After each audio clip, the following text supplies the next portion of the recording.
হইলো এখন ভাত খাইতেছো কয়টা বাজে? হ্যাঁ ঘুমাই আসলাম 5টা বাজে এখন ভাত খাইতেছো। আমি ভাত খাইয়া গেছি গা, আমি কইয়া গেছি ভাত খাইয়া লাইতে। খাইছি তো আবার লাগতেছে না কি দিয়ে ভাত ঘুমাই খাইতেছো? আসলাম যেন করতে পারি না এই যে সাজনা দেখেন খালি সাজনা তরকারি যে বাইরে রাখছি এটা কিনা খাইবো? আর ভাত খাম না ভালো লাগতেছে না ভাই আর ভাত খাবো না। এই বাকি কি হইব? ভাতের বাকি বলে যাবো আরাম না সাজনাটা খাওয়া হয়ে গেছে গা খাওয়া হয়ে গেল, ওই তরকারি দিয়ে খাইলাম।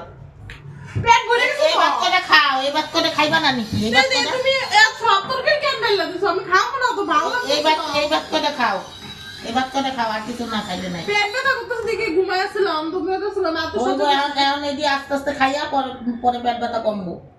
না খাইয়া পেট ব্যথা করবোই।